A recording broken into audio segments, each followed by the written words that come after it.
Olá, boa noite. Depois de exatos 70 dias, choveu em Patos de Minas para o alívio de muita gente. Procissão, missa solene e barraquinhas encerram festa de Nossa Senhora da Abadia em Patos de Minas. Polícia Rodoviária faz balanço positivo da Operação Romaria. A partir de hoje, pode ser feita propaganda eleitoral nas ruas e na internet, mas regras do TSE estão mais rigorosas. Reclamações de serviços de operadoras de telefonia junto ao PROCON já passam de 30% nos atendimentos em Patos de Minas. Feriado prolongado é marcado por vários acidentes em Patos de Minas e região e mais. Motociclista inabilitado e com sintomas de embriaguez teria avançado parada obrigatória e bate em outro motociclista. Em outro acidente envolvendo moto, ciclista e duas crianças são atropeladas no bairro Planalto. Caminhão carregado com terra perde os freios e tomba na Avenida Fátima Porto. Motorista fica gravemente ferido depois de sair da pista e bater em árvore, na MGC 354, próxima a Sertãozinho. Você confere os detalhes a partir de agora no NTV News, que está começando.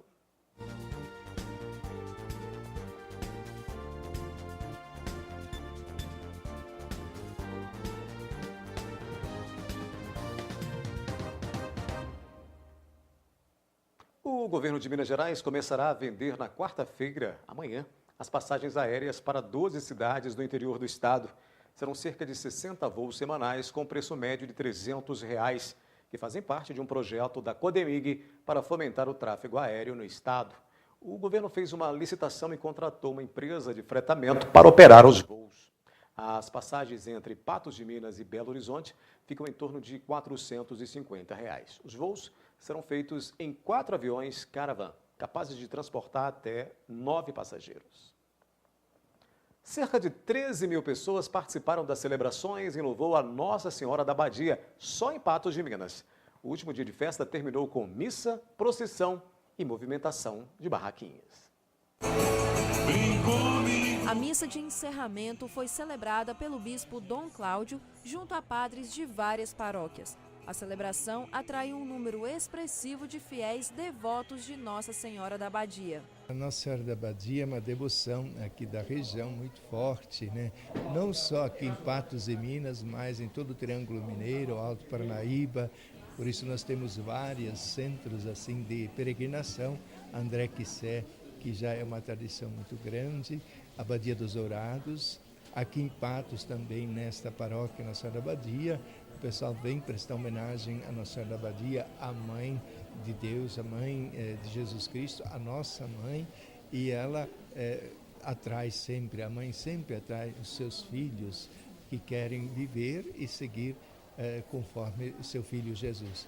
A festa, que começou no dia 6 de agosto, terminou nesta segunda-feira, dia de Nossa Senhora da Abadia.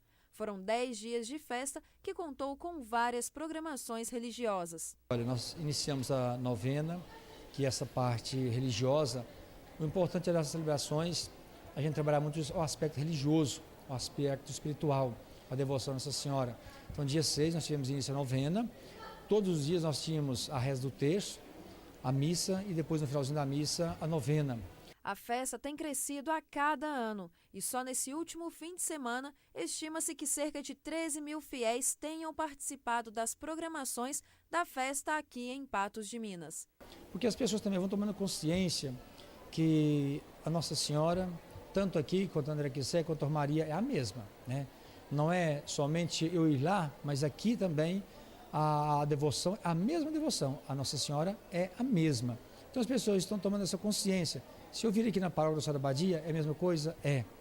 Então as pessoas estão tomando essa consciência, estão aqui participando conosco. Isso é bom, a gente acolhe com muito carinho as pessoas que vêm de outras cidades, também aqui da própria cidade, pessoas que vêm de outras paróquias, e por isso a devoção cresce a cada ano. Isso é muito gostoso, é muito bom poder participar também com as pessoas da nossa paróquia. O aposentado Tião do Bitim já tem uma longa história de devoção por Nossa Senhora da Abadia e já fez a tradicional caminhada até Romaria por 42 anos seguidos. Devido a problemas de saúde, agora ele segue a programação da festa aqui mesmo, na paróquia de Patos de Minas. Eu mais meu aqui, nós somos 42 anos na Romaria, na Água Suja, né? Para pagar a promessa. O primeiro ano foi pagar a promessa. Aí a gente foi bem sucedido e continuamos aí, eu mais meu irmão, né? E fomos 42 anos, né? Já tem 3 anos, já não vai, porque a idade já não permite mais, né? Mas a gente vai lá de carro, então a gente não dá conta de ir lá mais, então a gente vem aqui na procissão, assiste a missa. E todos aqueles que participaram das celebrações e passaram pelas barraquinhas nesses dias de festa estão contribuindo com a construção do Centro Pastoral. Todos os fundos são revertidos para o Centro Pastoral, na construção do mesmo, que o qual a gente espera que durante esse espaço de 4 anos a gente tenha a intenção de concluir o nosso Centro Pastoral. Acreditamos que será possível, uma vez que toda a comunidade está muito envolvida, está empenhada. Tudo aquilo que nós estamos almejando de promoções feitas aqui pela paróquia, todas as promoções são praticamente 100% concluídas com êxito, então a gente fica muito feliz por isso. Então acreditamos que toda a festa em relação à construção do Centro Pastoral, e bem como também essa devoção crescente à Nossa Senhora da Abadia, sem dúvida nenhuma, que é o que nos traz essa grande movimentação aqui em Patos de Minas. Além dos devotos a Nossa Senhora da Abadia marcarem presença, também se mobilizaram e buscaram contribuir de alguma forma para que a festa acontecesse. E como devoto, né, de Nossa Senhora da Abadia e paroquiano, também participo do Ministério da Palavra, né? Estamos sempre aqui ajudando aqui o Padre Hélio, né? E a festa cada vez crescendo mais, né? A devoção à Nossa Senhora da Abadia, e está atraindo pessoas da região e daqui de Patos, né, de todos os bairros, de todas as paróquias. Durante o feriado prolongado, as polícias rodoviárias reforçaram o efetivo e a fiscalização nas estradas que cortam a região. A Operação Romaria teve balanço positivo.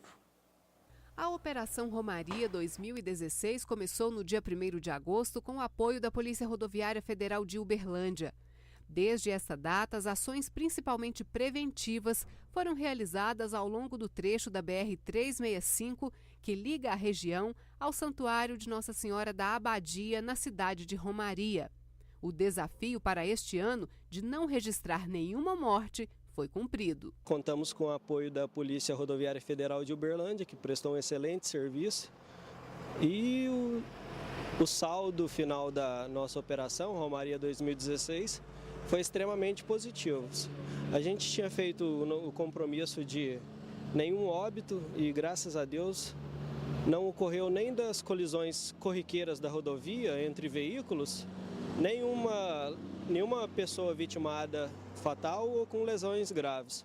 Quanto aos romeiros, aos veículos de apoio, que era o nosso objetivo primordial da operação, não foi registrada nenhuma ocorrência de trânsito. As orientações preventivas foram seguidas pelos romeiros, o que facilitou o sucesso da operação. De fato, a gente viu o emprego de EPI, né, de equipamentos de proteção individual, lanternas, roupas refletivas, e devido ao fato desses equipamentos serem empregados e seguirem as orientações dadas pela Polícia Rodoviária Federal, através do apoio que a gente tem com a imprensa e a orientação que fizemos durante as nossas rondas preventivas, podemos comemorar esses dados. Nessa segunda-feira, o fluxo de veículos na rodovia aumentou devido à comemoração do Dia da Padroeira, mas nenhum problema foi registrado. A velocidade foi um dos itens verificados durante a Operação Romaria. Então as pessoas se ligam a essa data e a gente já esperava um aumento de fluxo para esse final de semana. Reforçamos o policiamento e tivemos um trânsito fluido e positivo. A Polícia Rodoviária Federal fez o emprego dos nossos radares móveis, né? O Trucan é uma ferramenta muito eficiente para o combate da velocidade, e flagramos inclusive uma moto que trafegava a 254 km por hora, isso é um absurdo. Outros veículos com velocidade menor, no entanto, desrespeitando a legislação. Devido a essa circunstância, eles foram autuados, abordados e orientados devido ao perigo que estavam causando aos romeiros. Dados divulgados pela NASA revelam que o mês de julho atingiu alta recorde de temperatura. Mesmo após o enfraquecimento do fenômeno El Niño, que eleva as temperaturas globais em conjunto com as mudanças climáticas, julho de 2016 foi 0,84% mais quente do que a média registrada entre 1950 e 1980 e 0,11 graus, corrigindo, 0,11 graus acima dos meses de julho mais quentes até então, registrados em 2011 e 2015. O calorão dos últimos dias foi amenizado por uma leve chuva que caiu na madrugada e manhã de hoje na região. Foram 70 dias sem chuvas. A última chuva em Patos de Minas foi registrada no dia 4 de junho com 14,8 milímetros. Depois da longa trégua, as chuvas voltaram nesta segunda-feira, com volume bem menor, 4 milímetros, mas o suficiente para aliviar o tempo que estava extremamente seco. Daqui a pouco você confere que feriado estimula pessoas a curtir a natureza no Mocambo. E exigência de faróis acesos durante os dias nas rodovias completa um mês com grande número de autuações.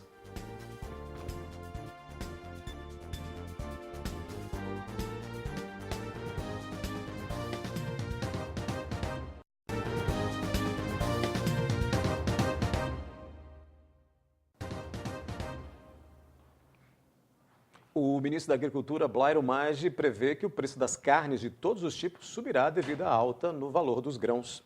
Blairo vê uma inflação represada na pecuária porque a quebra da safra afetou a produção de grãos usados largamente como ração animal. O ministro disse que o consumidor final dificilmente escapará do encarecimento destes produtos e citou como exemplo mais forte o do milho.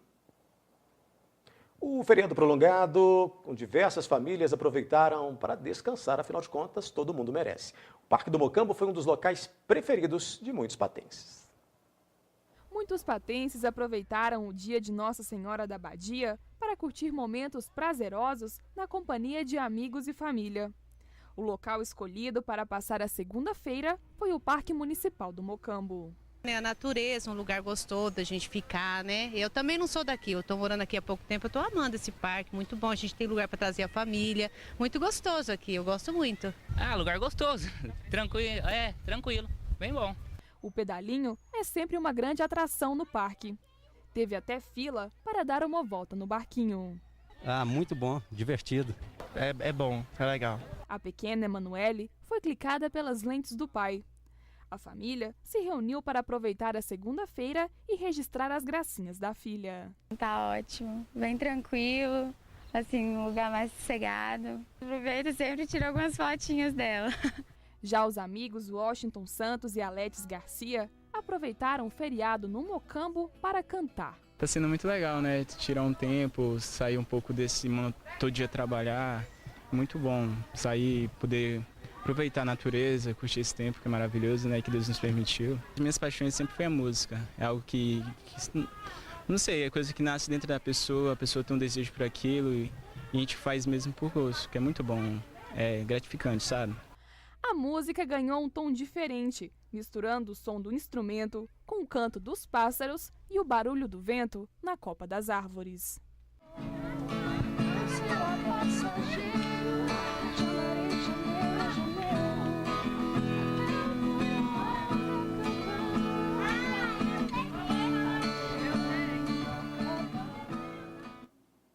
Faróis baixos durante o dia. Esta prática se tornou rotina para os motoristas que trafegam por rodovias da região. A exigência do uso das luzes também durante o dia completou um mês no último dia 8 de agosto. O número de notificações tem sido grande no estado. Em vigor há mais de um mês, a Lei dos Faróis ainda continua sendo descumprida. Em todo o Brasil, de 8 de julho a 8 de agosto, foram mais de 124 mil registros de flagrantes de desrespeito à legislação. A gente ainda encontra alguns motoristas que, mesmo com o tempo que a lei já está em vigor, ainda permanece com os faróis apagados. A gente ainda flagra esses motoristas. A determinação é que a pessoa, durante o dia nas rodovias, mantenha os faróis baixos acesos. E não é difícil encontrar os infratores. Nessa terça-feira, mesmo com o dia nublado e com a vigência da lei, flagramos a irregularidade. Em menos de 3 horas, a PRF registrou 12 veículos transitando pela via com faróis apagados. O descumprimento é considerado infração média, com 4 pontos na carteira e multa de R$ 85,13, que vai subir para R$ 130,16 a partir de novembro. As pessoas, muitas vezes elas confundem o uso dos faróis com o uso de faróis de milha. Ainda persistem dúvidas, mas a quantidade de pessoas que ainda não conhecem diminuiu bastante. A penalidade é uma infração no valor de 4 pontos na carteira e R$ 85. E os números confirmam a importância do cumprimento da lei. As estatísticas da PRF indicam que, com o mês de vigência da lei, houve uma redução de 36% nas colisões frontais, que são as colisões que causam as maiores vítimas de acidente. Então, também houve uma redução de 50% no número de ferimentos leves ou graves, e no número de óbitos também. Isso é o que a gente registrou com 30 dias de vigência da lei. Um detento de Presidente Olegário morreu depois de dar entrada hoje à tarde no hospital da cidade. Braz Germano Calazans, de 71 anos, teria se sentido mal dentro da cela. Ele chegou a ser levado às pressas ao hospital municipal, mas não resistiu. As causas da morte ainda serão apuradas, mas, segundo informações, o detento sofreu uma parada cardiorrespiratória. Braz Germano era suspeito de ter cometido estupro contra uma garotinha de 8 anos de idade na cidade de Lagamar no dia 7 de julho deste ano e estava preso há 40 dias aguardando o parecer da Justiça. O corpo do idoso foi encaminhado ao Instituto Médico Legal em Patos de Minas e depois liberado aos familiares para o traslado e também sepultamento. E em instantes você vai ver que em outro acidente envolvendo moto, 2 crianças são atropeladas no bairro Planalto. E motociclista inabilitado com sintomas de embriaguez teria avançado parada obrigatória e bate em outro motociclista.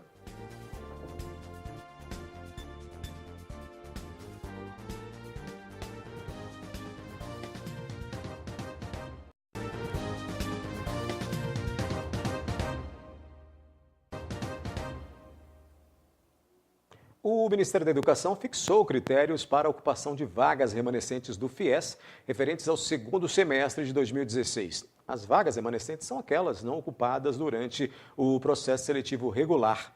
A ocupação das remanescentes poderá ocorrer em qualquer curso e turno das instituições de ensino de educação superior da manetedora que tiveram vagas selecionadas pela Secretaria de Educação Superior do Ministério da Educação. A inscrição será feita por meio do sistema de seleção do FIES. Ainda não foi divulgada a data e o número de vagas disponíveis. Em um ano, cerca de 1.700.000 pessoas deixaram de ter plano de saúde no Brasil. É praticamente um cancelamento para cada vaga formal fechada, segundo o saldo de contratações e demissões do CAGED, com 1.760.000 pessoas. De acordo com o balanço de julho divulgado pela Agência Nacional de Saúde Suplementar, o país tem 48.350.000 beneficiários contra os 50 milhões no mesmo mês do ano passado. O feriado de Nossa Senhora da Badia também foi marcado por vários acidentes de trânsito em Patos de Minas. Um deles foi na avenida que dá acesso ao bairro Planalto. Uma mulher de 32 anos e as 2 filhas menores de 10 e 11 anos que estavam de bicicleta foram atropeladas por uma motocicleta. A condutora não tinha habilitação. A motociclista seguia na Avenida Randolfo Borges Mundim, da Avenida JK, sentido bairro Planalto, e as ciclistas na direção contrária, quando aconteceu a colisão. Eram 2 bicicletas, uma ocupada pela mãe e uma filha de 10 anos, e a outra por sua outra filha de 11 anos. Segundo ela, estava transitando de bicicleta e quando foi adentrar a área de um posto de combustível que tem próximo ao local.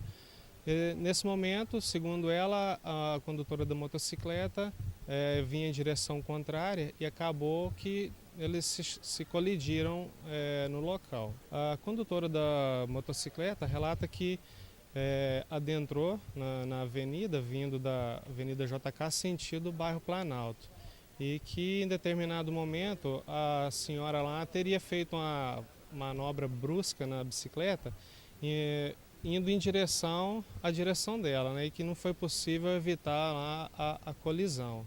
Na bicicleta envolvida no acidente estava Rosângela de Jesus Moura, de 32 anos, e sua filha de 10 anos, que foram encaminhadas para o hospital regional com algumas escoriações e suspeita de fratura em um dos dedos da mão direita. Com algumas escoriações pelo corpo, estava sendo socorrida pela equipe do SAMU. E só a senhora que com uma suspeita aí de fratura em um dedo da mão. algumas escoriações pelo corpo, mas passa bem. Maria José Vieira Silva, de 42 anos, que conduzia a motocicleta, não possui habilitação. Durante a vistoria lá e fiscalização da documentação de porte obrigatório, embora a motocicleta esteja devidamente regular, a condutora não possui CNH, né, permissão para estar conduzindo a motocicleta. Já no bairro São José Operário, teve outro acidente envolvendo duas motocicletas. O condutor de uma delas não tem carteira de habilitação e apresentava, segundo a polícia, sinais de embriaguez. Ele teria avançado a parada obrigatória e colidido contra outro motociclista. Por volta das 20 horas, a polícia militar foi acionada para atender um acidente envolvendo dois motociclistas. João Paulo de Souza Gonçalves, de 20 anos, e Tarcísio Luciano da Costa, de 34 anos, que estava com a passageira Joana Dark de Abreu, de 35 anos, na garupa. De acordo com as informações que nós recebemos, né, o condutor de uma das motocicletas, que estava com a passageira, ele estava subindo na rua Curitiba. Nessa rua lá, ela faz cruzamento com a Duque de Caxias e existe lá uma placa de sinalização pare. E as testemunhas nos contaram que ele não obedeceu essa parada, né? Ele veio, avançou, estava descendo o segundo condutor, a Duque de Caxias, descendo sentido ao bairro Brasil, né? Momento em que houve o choque. As três vítimas tiveram escoriações pelo corpo, mas apenas Tarcísio e Joana Dark foram encaminhados para o hospital regional. Todos os três envolvidos no acidente ficaram feridos, tiveram ferimentos. O condutor que estava com a passageira, que avançou a placa de pare, né? Ele teve escoriações na face, nos braços, joelho, estava reclamando de dor na perna direita. A passageira, né, e vítima, ela estava reclamando de dores nas costas e nos braços. E o motociclista que estava descendo a Duque de Caxias, ele apenas escoriou os joelhos e as mãos. O condutor é inabilitado e apresentava sinais de embriaguez. Ele não possui, né, CNH nem permissão para dirigir e apresenta sintomas de embriaguez, né? Foi constatado lá que várias testemunhas visualizaram, né, e foram arroladas no boletim de ocorrência. E depois do intervalo você vai ver que caminhão carregado com terra perde os freios e tomba na Avenida Fátima Porto. E motorista fica gravemente ferido depois de sair da pista e bater em árvore na MGC 354, próximo a Sertãozinho.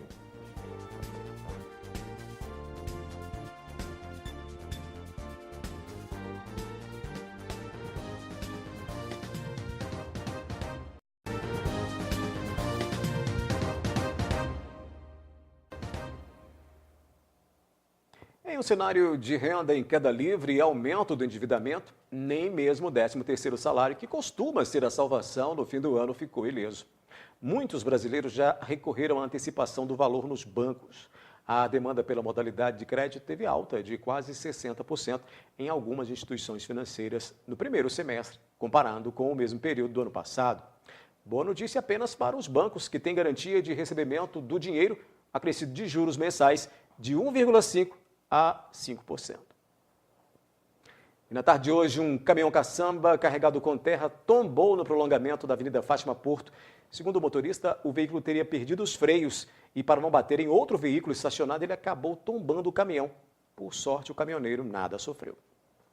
Um caminhão carregado de terra ficou sem freio na descida do prolongamento da Avenida Fátima Porto e perdeu o controle da direção ao tentar desviar de um tanque que estava estacionado, vindo a tombar no meio da pista. Segundo o motorista, ele perdeu o freio do veículo e, com isso, ele perdeu o controle da direção. Teve medo de chocar contra o tanque, né? Estava na pista de rolamento, desviou desse tanque e veio a tombar. O condutor Milton Terno de Oliveira, de 46 anos, teve algumas escoriações no abdômen e na mão esquerda, mas dispensou o atendimento médico. Foi escoriações leves, ele até dispensou o atendimento médico, está sem maiores lesões. A documentação do condutor está em dia, mas a do veículo está irregular. A habilitação dele está em dia, está regular, e a documentação do veículo só tem de 2014. Então a documentação de 2015 e 2016 não está regular, motivo pelo qual o veículo será guinchado. O trânsito ficou interditado por alguns minutos e o Corpo de Bombeiros esteve no local para cobrir o óleo que ficou espalhado na pista. E um acidente na MGC 354, próximo a Sertãozinho, no início da tarde de hoje, deixou o motorista gravemente ferido. Segundo informações, ele teria perdido o controle da direção, saiu da pista e bateu contra uma árvore às margens da estrada. A vítima, que estava encarcerado, teve que realmente ser retirado pelo Corpo de Bombeiros. Ele teve fratura exposta na perna e várias escoriações. Geraldo de Oliveira e Silva, de 58 anos, foi socorrido ao Hospital Regional pelo resgate do SAMU. O acidente aconteceu na tarde desta terça-feira na MGC 354, quilômetro 159. O condutor do veículo Corsa, Geraldo Oliveira e Silva, transitava pela via sentido Patos de Minas a Presidente Olegário quando teria perdido o controle da direção e batido em uma árvore.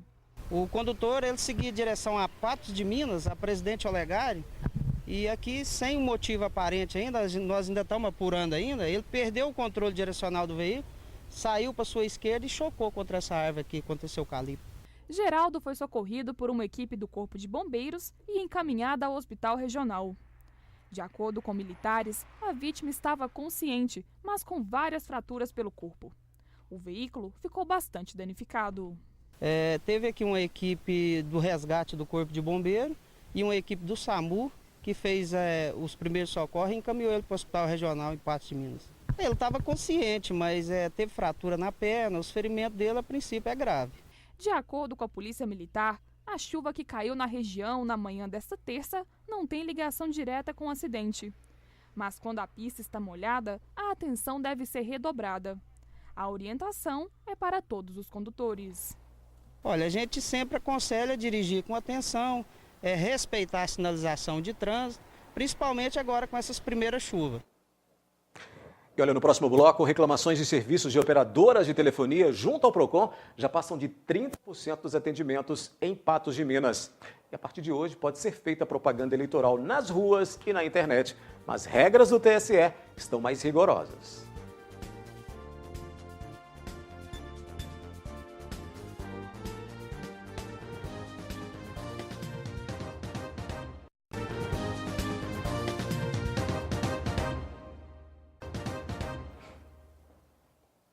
Uma parceria entre a CEPLAG, por meio da UAI e o DETRAN, vai facilitar a vida do cidadão, especialmente do interior, com o novo modelo de prova pela internet para os candidatos à Carteira Nacional de Habilitação. Na prática, o modelo da prova pela internet vai proporcionar rapidez e segurança para o candidato, extinguindo as provas escritas, filas e também burocracias. Além disso, o DETRAN pretende incorporar ao sistema online a modalidade da prova de reciclagem de trânsito. A partir de setembro, as contas de luz do Brasil devem voltar a ter bandeira amarela, com a cobrança extra de R$ 1,50 a cada 100 kWh consumidos. O motivo apontado pela ANEEL é a falta de chuva e queda menor no consumo de energia. Desde abril, a bandeira está no nível verde, em que não há taxa extra nas contas. As reclamações dos serviços prestados pelas operadoras de telefonia junto ao PROCON de Patos de Minas já representam pelo menos 30% dos atendimentos. O índice acompanha o aumento de empresas e de serviços disponíveis. O consumidor deve ficar atento. Difícil encontrar alguém que não utiliza o serviço das operadoras de telefonia. Até maio deste ano, o Brasil registrou 255.230.000 linhas ativas na telefonia móvel. O brasileiro também já utiliza mais o aparelho celular do que o computador pessoal para acessar a internet. Mas nem tudo são flores. Quando os problemas aparecem, resolvê-los pode ser um desafio. Tinha um plano móvel, aí eu não concordava com as cobranças. Eu fui reclamar, eu não concordei, aí eu cancelei o plano. Faltava 3 meses para zerar um ano, né? Aí eles me cobraram os 3 meses sem eu utilizar o plano, né? Aí meu nome foi para o Serasa, aí foi para a Justiça. Foi um aborrecimento. Um aborrecimento imenso. Muita burocracia, eles fazem um plano com você, não cumpre que concorda contigo. Com muita cobrança de vida, ele não reembolsa. No ano passado, o Índice Nacional de Satisfação do Consumidor mostrou que 72% dos entrevistados estavam insatisfeitos com as operadoras. Em Patos de Minas não tem sido diferente. Esse tipo de reclamação é responsável por mais de 30% dos atendimentos mensais do PROCON municipal. Em junho deste ano, foram 52 registros. Em julho, 60. E em agosto, já há 13 casos. Nós temos aqui constantemente reclamações de várias, aliás, eu diria de todas, né? De todas as operadoras de telefonia. E que vendem pacotes de internet, televisão, etc. Né? Realmente o número é muito grande de reclamações em todos os sentidos. É o problema de pacotes de telefone que vendem por um valor e depois o boleto chega acima daquilo que foi combinado, né? O problema da internet são operadoras que vendem um pacote e o sinal não corresponde à realidade, ou o sinal não chega, e aí o consumidor fica preso naquele contrato quando ele vai lá solicitar para modificar a situação. Aí a operadora diz o seguinte, fala, não, mas tem o contrato que você tem que ter fidelidade de 1 ano. E aí o consumidor acaba levando prejuízo. O órgão de defesa do consumidor do município tenta intermediar um acordo e solucionar o problema de forma simples e imediata. Mas se a resposta for negativa, encaminha o reclamante à justiça. Então a gente ouve o fornecedor, pessoal, o reclamante está aqui alegando isso, isso e isso, o que pode ser feito? Não, pede ele para comparecer aqui, a gente vai trocar ideias, ou mesmo ver qual é aquilo que ele está alegando, né? Qual a causa que ele está alegando, a gente passa para a operadora e muitas vezes, na maioria das vezes, a gente consegue resolver o problema até por telefone. A gente não tem o poder para obrigar, né? Obrigar o fornecedor a cumprir ou não aquela obrigação. Então, essa obrigação ela passa a ser de competência do juizado. Então, aí é que eu estou te falando, acima, até 20 salários mínimos, nós encaminhamos, então, a documentação. Se for o caso de notificação, a gente notifica. Voltando à documentação, que tudo aqui é feito através de AR, né? Voltou o AR, nós sabemos que já recebeu lá. A gente espera a resposta. Dentro de 8, 9 dias, se não vier a resposta, a gente disponibiliza a documentação para que o consumidor faça uma xerox de toda aquela documentação e vá ao juizado para que tome as providências judiciais cabíveis. No caso das empresas de telefonia, a orientação é ficar atento ao contrato. O próprio código, né, ele orienta, pede que oriente o consumidor, que o consumidor não assine nada sem ler. Por quê? Porque se você assinar sem ler, você acaba anuindo a uma situação que depois ela vem em prejuízo contra você, né? Então, essa orientação a gente permanentemente dá ao consumidor para que ele não assine nenhum compromisso, nenhum contrato sem que leia. E se ele não tiver condição, por exemplo, de entender aquilo, porque muitas vezes o contrato vem até em letras tão minúsculas que você torna-se difícil você ler e traduzir aquilo, né? E a interpretação de um contrato ela é bem complexa. Então, quando a pessoa não tem condições, eu sugiro que ele venha ao PROCON, nós estamos aqui para isso, para orientar, para ler o contrato, examinar, ver, falou assim, ó, a cláusula não é benéfica para você, então eu não aconselharia você assinar esse contrato dessa forma. Pede para mudar essa cláusula, aquela e tal. Isso acontece muito, as pessoas vêm, então é necessário que a pessoa lê o contrato, porque se ele não lê e assinou, depois o prejuízo é dele e ele não tem como recorrer à justiça. Em 348 cidades brasileiras, há mais eleitores do que habitantes. Os dados são do Tribunal Superior Eleitoral e da estimativa populacional para 2015 do IBGE.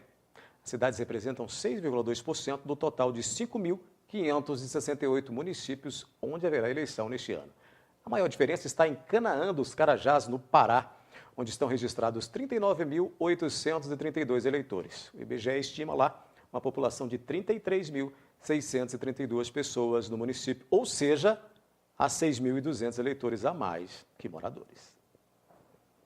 A partir de hoje, a propaganda eleitoral já pode ser feita nas ruas e também na internet. Os candidatos aos cargos de prefeito e vereador nas eleições de outubro podem participar de carreatas, distribuir panfletos e usar carros de som das 8 da manhã às 22 horas. Também estão permitidos comícios até a meia-noite. A campanha eleitoral vai até o dia 1º de outubro, um dia antes do primeiro turno.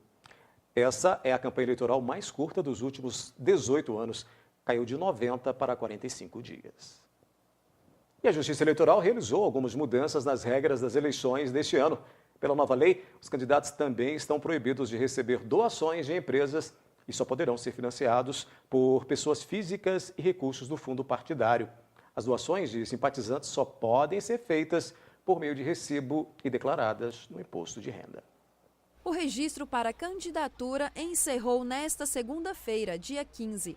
E a partir dessa terça-feira, os candidatos às eleições municipais iniciam suas campanhas que terão um prazo de 45 dias. Às 19 horas do dia 15 de agosto, encerrou os pedidos de registro de candidatura, né? A partir de hoje, assim que os candidatos obtiverem o CNPJ e o número de uma conta, né, específica para a campanha, eles já podem fazer a arrecadação e já a propaganda eleitoral está liberada. O principal objetivo das mudanças que ocorreram no ano passado era justamente baratear. Né? A legislação veio, além de encurtar o tempo das campanhas, ela limitou os gastos, né? O TSE até já divulgou uma lista do valor máximo que cada candidato poderá gastar. Então, tudo isso veio para evitar que os candidatos tivessem que se valer, né, de grandes empresas, de grandes somas de dinheiro para fazer a campanha. Foram cerca de 400 registros de candidatos que disputam os 19 cargos em aberto, votados pelos 108 mil eleitores de Patos de Minas. Outra mudança significativa nas novas regras é a proibição do financiamento da campanha por pessoas jurídicas, sendo possível receber subsídio apenas de pessoas físicas. O Supremo Tribunal Federal reconheceu, né, no julgamento, que as pessoas jurídicas não podem mais doar. Então, os candidatos eles terão que obter recursos junto às pessoas físicas, que poderão doar até 10% do seu rendimento bruto declarado no imposto de renda do ano anterior. Seguindo a nova legislação eleitoral, já está liberado para os candidatos iniciarem suas campanhas para as eleições municipais marcadas para acontecer no dia 2 de outubro. A campanha já está liberada e a propaganda também. O NTV News de hoje termina aqui. Mais informações você acessa o site patujá.com.br. Estaremos de volta amanhã às 19 horas em nova edição. Um abraço a todos e até lá.